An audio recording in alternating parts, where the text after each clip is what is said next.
હું એવા પ્રદેશમાં છું જ્યાં પ્રકૃતિને પૂજવામાં આવે છે અને એટલે જ જ્યાં પ્રકૃતિને ખાલી આંગળીના ટેરવેથી નહીં પણ પોતાના વ્યવહારોથી પૂજવામાં આવતી હોય ત્યાં પ્રકૃતિ સોળે કળાએ ખીલતી હોય છે. પણ આ પ્રકૃતિ સોળે કળાએ ખીલવાની પાછળ અને એ બધાની વચ્ચે જે મોસમના પરિવર્તનો છે એ પણ ઘણા બધા ગુજરાત રાજ્યમાં આવનારા સમયમાં થવા જઈ રહ્યા છે. રાજ્યમાં અને દેશમાં રાજનીતિમાં પણ ઘણા બધા પરિવર્તનો છે. રાજ્ય અને દેશની રાજનીતિના પરિવર્તનો અને એ સિવાયના સામાન્ય હવામાનના સમાચાર વિશે વાત કરીશું. નમસ્કાર, આપની સાથે હું દેવાંશી.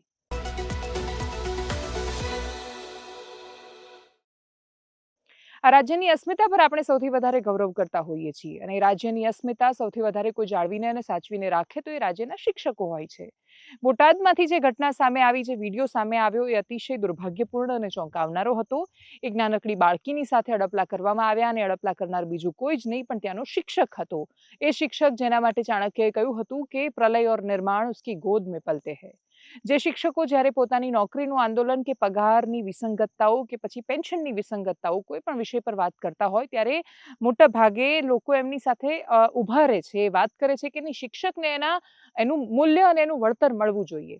પ્રશ્ન ક્યાં ઊભો થાય કે જ્યારે શિક્ષકની આસપાસ આવી સમસ્યાઓ સામે આવે ત્યારે ખંડન થાય, પણ એ ખંડન પછી જો કાયદેસરની કાર્યવાહી ધ્યાનથી નહીં કરવામાં આવે તો પ્રશ્નો ઊભા થવાના છે. અને એટલે જ એક બાજુ તમે પ્રકૃતિને અને એના જીવનને પણ જોઈ રહ્યા છો અને બીજી બાજુ એ જીવન જેને સાર્થક કરવાનું છે, જેને સશક્ત બનાવવાનું છે, એવા શિક્ષકોની આવી દુર્ભાગ્યપૂર્ણ ઘટના સામે આવે તો એ સમાજ માટે કલંકરૂપ કિસ્સો છે. રાજ્યની રાજનીતિમાં સૌથી વધારે ચર્ચા ક્ષત્રિય સમાજ અને એના આંદોલનની આસપાસ છે. પણ આ આંદોલન પછી પણ શું રાજ્યમાં એ સંમેલન પછી પણ કોઈ ચિત્ર કે ચિતાર બદલાઈ શકે એમ છે? શું ખરેખર ભારતીય જનતા પાર્ટીની સામે આ બધા પડકારો છે? વર્તમાન પરિસ્થિતિમાં ગઈકાલનું સંમેલન જોયા પછી એટલું સ્પષ્ટ સમજાયું કે ક્ષત્રિય સમાજ એ ભારતીય જનતા પાર્ટી માટે બહુ મોટો પડકાર છે નહીં. કયા સમાજો પડકારરૂપ થાય? જે થિયરી સાથે એનું પ્લાનિંગ કરવામાં આવ્યું એ જો એનું એક્ઝિક્યુશન થાય, એટલે કે રાજપૂતની સાથે કોળી અને ઠાકોર સમાજ આવે, એ પ્રકારની ફોર્મ્યુલા તૈયાર થયા હોવાની પ્રાથમિક માહિતી સામે આવી રહી છે કે એવી ફોર્મ્યુલા ઘડવામાં આવી રહી છે કે ક્ષત્રિય સમાજમાંથી એક મુખ્યમંત્રી બને કે જેમાં ક્ષત્રિયનો મતલબ એ વિશાળ પરિપ્રેક્ષ્યમાં કે જ્યાં ઠાકોર, કોળી અને રાજપૂત ત્રણેયનો સમાવેશ થાય છે. એટલે ક્ષત્રિયમાંથી એક મુખ્યમંત્રી, આદિવાસી વિભાગના એક ઉપમુખ્યમંત્રી, આદિવાસી સમાજના એક ઉપમુખ્યમંત્રી અને જે સ્પીકર છે એ એસસીમાંથી કોઈને આપવામાં આવે, આ પ્રકારનો એક ફોર્મ્યુલા ઘડવાની અને પછી એના આધાર પર એ વાતને લઈ જવાની કોશિશ થઈ રહી છે. કોંગ્રેસ એ ભારતીય જનતા પાર્ટીનો ઓપ્શન બહુ વર્ષોથી નથી બની શકી, એ વાત હકીકત છે. પણ કોંગ્રેસનો ઓપ્શન પણ બીજા પક્ષ વિપક્ષ તરીકે ક્યાં બની શક્યા છે? અત્યાર સુધી તો નથી બની શક્યા, એ પણ સર્વવિદિત હકીકત છે. ત્યારે આ સંમેલન થકી ત્રીજા પક્ષનો જન્મ થવો, આમ તો ચોથો પક્ષ થશે ગુજરાતની રાજનીતિમાં, એ કોઈ ફરક પાડી શકે છે કે કેમ, એના પર બહુ જ બધી શંકા કુશંકાઓ છે. પૂર જેવી પરિસ્થિતિનું નિર્માણ થાય કે ભારતીય જનતા પાર્ટીમાં આંતરિક ખટરાક સામે આવે ત્યારે એને એ રીતે જોવામાં આવે છે કે આટલા બધા ડખા છે તો હવે તો કોંગ્રેસ આવી જ જશે. પણ એનો ફાયદો કોંગ્રેસ પોલિટિકલી કેટલો ઉપાડી શકે છે એના પર ઘણી બધી શંકાઓ છે. બીજું કે જનતાના માનસમાં જે ગુસ્સો હોય એ ગુસ્સો એ અવ્યવસ્થા કે ત્યાંના વ્યક્તિઓ માટે હોય છે, પક્ષ માટે નથી હોતો. એ વિચારધારાની સાથે માણસો જ્યારે વરેલા હોય ત્યારે પણ ઘણા બધા ઉદાહરણ સામે આવે છે. બે પત્રકારો સાથે અલગ અલગ વિષયો સંદર્ભે થયેલી વાતચીતથી તમે એ સમજવાની કોશિશ કરો કે રાજ્યમાં આટલું બધું થયા પછી પણ શું કામ કોંગ્રેસ માટે બહુ વધારે આશાના કિરણો નથી? શું કામ ત્રીજા પક્ષ માટે પણ સફળ થવાની કોઈ એટલી પ્રબળ સંભાવનાઓ કે શક્યતાઓ નથી દેખાતી? આ જે ક્ષત્રિય શક્તિ અસ્મિતા મંચ એમ કે એ સંસ્થાના નેજા હેઠળ સમસ્ત ગુજરાતના ક્ષત્રિયો આવી જશે, અમ્બ્રેલા ટાઈપ. એ ક્ષત્રિય પોતે અને નીચે બધા જ, અને એના જે પ્રમુખ પદે નિમાણા છે ભાવનગર મહારાજાના ખાનદાનના પુત્રશ્રી, તો એમ હતું કે હવે પછી એનો પડ્યો બોલ આખી ક્ષત્રિય સેના જે છે ઝીલી જશે અને સરકારે પણ કોઈ પણ બાબતમાં કાંઈ પણ વાત કરવી હોય તો એ મહારાજા સાહેબ છે એને અથવા તો ક્ષત્રિય શક્તિ અસ્મિતા મંચને પૂછીને જ પાણી પીવું પડશે. આ માયલું કાંઈ થયું નથી અને થાશે પણ નહીં. શું કામ? કારણ કે તમે હાથે કરીને તમારી જે ગરિમા જે છે એને ધૂંધળી કરી. પેલા તો વિઝન નક્કી નતું, એજન્ડા નક્કી ન કરી શક્યા અને સમાજને એટલું બધું તમે સાથે પણ લઈ ન શક્યા. એજન્ડા શું? તમે પેલા કીધું કે પેલા તો શું કામ આ મંડળ સ્થાપવું પડ્યું, એનો એજન્ડા ભલે તમે કીધું પણ એ ક્લિયર નથી. એને એમ કીધું અમારા સમાજના હિત માટે, તો સમાજ બાકીના બધા મંડળો જે છે 143 મંડળ છે. હે ઓલરેડી બહુ જ બધી સંસ્થાઓ જ છે જ ને. 143 સંસ્થા છે, એમાંની કોઈ સંસ્થાએ એવો દાવો નથી કર્યો કે અમે સમાજનું અહિત કરશું. બધાએ કીધું અમે હિત જ કરશું ને. સ્વાભાવિક છે. એટલે શું થયું કે વિઝન વગરની વાતો થઈ, ઉતાવળે બહુ કરી નાખી. ભાઈ તમે તિલક વિધિ કરી પેલા શરૂઆતમાં તમારા મગજમાં તો, જો બધાના મગજમાં તો આફ્ટર ઓલ હિડન એજન્ડા તો ક્લિયર છે. સરકારને ગોળી વાળી દેવી, આ ક્લિયર છે. હવે પછી ડખે ચડી ગયા બધા લોકોએ કીધું, કારણ કે ઈ એજન્ડા લઈને તો અનેક સંસ્થાઓમાં છે, ચાલે છે. નામ જ સમાજનું છે. સમાજના ખભે બંદૂક મૂકીને ફોડવાની, શિકાર કરવાની ટેવ તો અનેક મંડળોમાં છે. એટલે એ બધાને એમ થયું કે તો પછી અમારું શું? એટલે એને માંડ્યો વિરોધ કરવા કે ભાઈ આવું કઈ મંડળની સ્થાપના કઈ કરવાની જરૂર નથી, અમને બોલાવ્યા નથી, અમારા માન જળવાના નથી, અમારો કોઈ સહમતિ લીધી નથી, અમને કઈ લીધા નહીં વગેરે, એમ કરીને એ લોકો વિરોધ કર્યો. રાઈટ? શું કામ? જે હિડન એજન્ડા ક્ષત્રિય શક્તિ અસ્મિતા મંચનો છે કે ભાઈ સરકારમાં અમારી ઉપજણે થવી જોઈએ, થોડું ઘણું અમારું કયું ઝીલાવવું જોઈએ, તો ઈ એજન્ડા તો બીજાનો છે, તમારી અંડરમાં શું કામ આવે? સમજી લ્યો. પછી ઈ જયારે સમાજને ખબર પડી એટલે એને શું કર્યું? એને ફેરવી તોડ્યું. એને એમ કીધું અમારો રાજકીય અમારો કોઈ એજન્ડા નથી, અમારો એજન્ડા કેવળ સામાજિક એકતાનો, ક્ષત્રિય સામાજિક એકતાનો છે. એમાં એવું છે દેવાંશી કે પ્રજા કોઈ એક્સપિરિયન્સના આધારે જેને એને જે કરવું હોય એ કરે, પણ એટલીસ્ટ તમારે ધારો કે તમારે આમને જ આપવું છે વોટ, તો તમે એમને એ તો ફરજ પાડો કે તમારો આ તદ્દન નબળો ને વાહિયાત ઉમેદવાર કે નેતા છે એને ઘર ભેગો કરો. તમે બીજા સારા ક્વોલિફાઈડ માણસને લાવો. એક ઉદાહરણ આપું તમને. 7મી August 2006, 7 August 2006 Surat was on the verge of elimination. Ukai dam છલકાઈ રહ્યો હતો. 2 ઓગસ્ટથી ડેમ ઉપરના એન્જિનિયરોએ રાજ્ય સરકારને ભયંકર વોર્નિંગના સિગ્નલ્સ આપવાનું ચાલુ કર્યું કે ખતરનાક સ્થિતિ છે, પાણી છોડવા દો. આ લોકોએ પાણી ના છોડવા દીધું. આગલા દિવસ સુધી સિંચાઈ મંત્રીએ એવું કીધું કે 1 ઇંચ પાણી નહીં છોડવા દો. કદાચ એમનો પ્લાન એવો હોઈ શકે કે થોડા સમય પછી દુષ્કાળ પડે, ચૂંટણી આવવાની હોય, એ વખતે પાણી છોડીને ખેડૂતોને પાણી આપીએ ને જે બી હોય, વી ડોન્ટ નો. પણ સ્થિતિ એ આવી કે 7મી ઓગસ્ટે સાંજે 6 વાગે મુખ્યમંત્રીએ પોતે ટીવી ઉપર આવીને કહેવું પડ્યું કે પ્રાર્થના કરો સુરત માટે, સુરત ભગવાન ભરોસે છે. આ દૂરદર્શનના કે નેશનલ ન્યૂઝ ચેનલ આર્કાઇવ્સમાં હશે, આપણે નથી કહેતા. એક સીએમ આવીને આવું કેવું પડે? અને પછી એ જ થયું. સુરતની પ્રજાના કંઈક સારા કર્મો હશે તો દરેકના ઘરમાં હાઈએસ્ટ લગભગ એવરેજ 7 ફૂટ પાણી અટક્યું બધું. પણ સુરતમાં એટલી બધી ખુવારી, માણસો પણ ગયા, પણ સૌથી વધારે નુકસાન તો પશુ પક્ષીઓનું થયું, ભયાનક.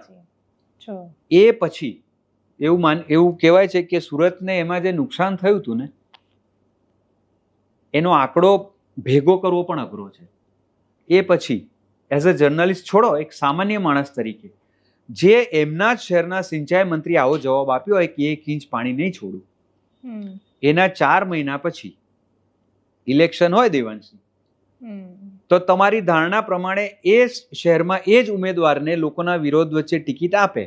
યુ ટેલ મી. હા, એટલે જો ડિપોઝિટ જાય ને. હા, you know the result. He won at the highest margin in Gujarat. Highest margin 182 સીટોમાં. પછી તમે ક્યાં જાઓ? So let it be. Enjoy. Stay happy. God bless you. That's all. પછી તમે એમ કે તમે જ બોલો છો, ના અમારે નથી બોલવું ભાઈ. Stay happy. And at least don't blame media. No, why? દેશની રાજનીતિના સમાચાર દેશની રાજધાની દિલ્હીથી આવ્યા છે. દિલ્હીમાં શીલા દીક્ષિત અને સુષ્મા સ્વરાજ પછી ત્રીજા મહિલા મુખ્યમંત્રી અતિશી સિંહ બન્યા છે. અતિશી મર્લેનાએ જ્યારે શપથ લીધા, અરવિંદ કેજરીવાલના સમર્થનથી અથવા એમના વીટો પાવરથી એમને મુખ્યમંત્રી બનાવ્યા છે. હવે એમના મુખ્યમંત્રી બન્યા પછીનું જે રાજકારણ ત્યાં થવાનું છે એ કઈ દિશામાં જશે ખબર નથી. શપથ સમારોહમાંથી સામે આવેલી તસવીરો પર નજર કરીએ. मैं आतिशी ईश्वर की शपथ लेती हूँ कि मैं विधि द्वारा स्थापित भारत के संविधान के प्रति सच्ची श्रद्धा और निष्ठा रखूंगी. मैं भारत की प्रभुता और अखंडता अक्षुण्ण रखूंगी.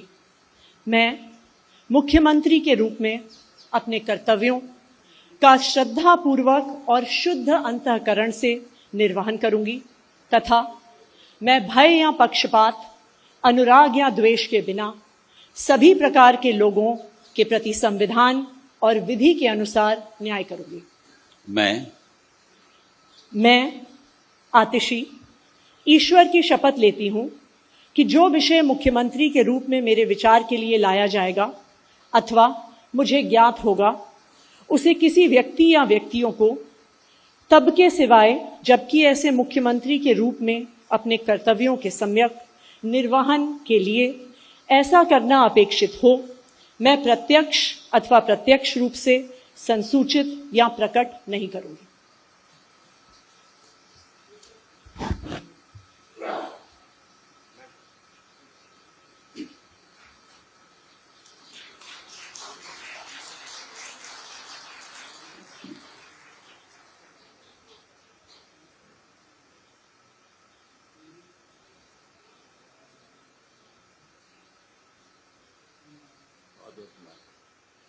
અને છેલ્લે સૌથી મહત્વની વાત રાજ્યના વાતાવરણની, હવામાનની કરીએ.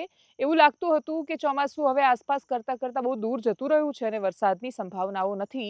પણ વિદાય વખતે ઝાપટા સાથે ચોમાસું જતું હોય છે. છૂટો છવાયો વરસાદ પાડે છે કે પછી અંબાલાલ કાકા કહી રહ્યા છે એમ વાવાઝોડાની પણ સંભાવના છે.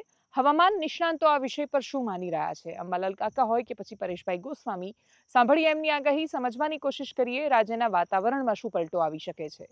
તો વરસાદને લઈને તો તમને બધાને ખબર છે કે જેવી રીતે આપણે સપ્ટેમ્બરના છેલ્લા અઠવાડિયામાં કહી રહ્યા છીએ, એની રોજે રોજ વાત કરવાની કોઈ જરૂર નથી. પણ અત્યારે જોવા જઈએ તો જેવી રીતે સપ્ટેમ્બર મહિનામાં તાપમાન છે નોર્મલ નજીક આવતું હોય, એટલે નોર્મલ એટલે અત્યારે મોટાભાગના વિસ્તારોની અંદર 32 થી લઈ અને 35 ડિગ્રીની રેન્જમાં તાપમાન ચાલી રહ્યું છે અને અમુક વિસ્તારોમાં 35 ડિગ્રીને પણ પાર કરી ચૂક્યું છે. એટલે તાપમાનમાં ખૂબ વધારો થયો છે. પવન છે નોર્મલ સ્પીડમાં છે અને તાપમાન છે જેવી રીતે અત્યારે ઊંચું આવ્યું છે.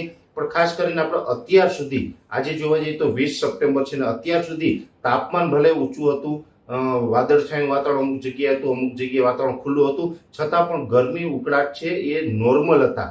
આજેથી જેવી રીતે ગરમી ઉકળાટમાં વધારો થવા લાગ્યો છે, આ વધારો 25 સપ્ટેમ્બર સુધી ચાલે તેવી શક્યતાઓ છે. એટલે ગણી શકાય કે આજથી લઈને 25 દિવસ 21, 22, 23, 24 ને 25 5 દિવસનો જે આ સમયગાળો છે, આ 5 દિવસના સમયગાળા દરમિયાન હ્યુમિડિટીને કારણે આ જે ગરમી ઉકળાટ અને બફારો છે તેમાં ખૂબ હજુ પણ દિવસે ને દિવસે વધારો થાય તેવી શક્યતાઓ છે. આજે જે ઉકળાટ હતો એના કરતા આવતીકાલે વધશે, પરમ દિવસે એના કરતા વધશે. એટલે અસહ્ય ગરમી, અસહ્ય ઉકળાટ છે એ આવનારા 5 દિવસ સુધી આપણે જોવા મળે તેવી શક્યતાઓ દેખાઈ રહી છે. એટલે ખાસ ગરમી ઉકળાટ અને બફારા માટે આપણે તૈયાર રહેવું પડશે. ભલે આપણે પવનની સ્પીડ અમુક વિસ્તારમાં વધારે હશે અને કદાચ વાદળછાયું વાતાવરણ હશે તો પણ ઉકળાટ છે આપણે જોવા મળશે. અને તાપમાન છે જેવી રીતે અત્યારે ઊંચું ગયું છે એ તાપમાન પણ હજુ 1 થી 2 ડિગ્રી ઉપર આવે તેવી શક્યતાઓ છે. અને ખાસ કરીને જે 25 સપ્ટેમ્બર આસપાસથી જે સપ્ટેમ્બરના છેલ્લા અઠવાડિયામાં જે વિસ્તારોની અંદર વરસાદ પડશે, કેમ કે એ વરસાદ પણ લગભગ 60-65% વિસ્તારને કવર કરશે. એટલે જે વિસ્તારમાં વરસાદ પડશે ત્યાં કદાચ ઉકળાટમાં થોડો ઘટાડો થાય, બાકી બધા વિસ્તારોમાં ઉકળાટ ચાલુ રહેશે. અને જેવો વરસાદનો રાઉન્ડ પૂર્ણ થશે ફરીથી પાછો ઉકળાટ અને બફારો છે ચાલુ થઈ જશે. ખાસ કરીને જે શિયાળાની શરૂઆત થાય ત્યાં સુધીમાં આ વર્ષે ઉકળાટ છે એ પણ એક એના રૂપમાં એક રૌદ્ર સ્વરૂપ બતાવે અને અમુક રેકોર્ડ તોડી નાખે એવો ગરમી ઉકળાટ છે આ સિઝનમાં જોવા મળે તેવી શક્યતાઓ છે. ને એમાં પણ અત્યારે ટૂંકા ગાળાની વાત કરવા જઈએ તો 25 સપ્ટેમ્બર સુધી અસહ્ય બફારાનો સામનો આપણે કરવો પડે. એનાલિસિસમાં અત્યારે બસ આટલું જ. આ પ્રદેશો આજે જેટલા સુંદર છે, આ પ્રદેશો આવનારા વર્ષો પછી પણ પેઢીઓની પેઢીઓ બદલાતી જાય પણ આ વિસ્તારો આટલા સુંદર રહી શકે અને અહીંયા રહેતા અહીંયા વસતા માણસોના જીવન પણ ખૂબ સુંદર થઈ શકે એવી અપેક્ષા અને અભ્યર્થના સાથે એનાલિસિસમાં અત્યારે બસ આટલું. જો આપ અમને યુટ્યુબ પર જોઈ રહ્યા છો તો સબસ્ક્રાઇબ કરો, ફેસબુક પર જોઈ રહ્યા છો તો ફોલો કરો, અમારા વિડીયોને શેર કરો. નમસ્કાર.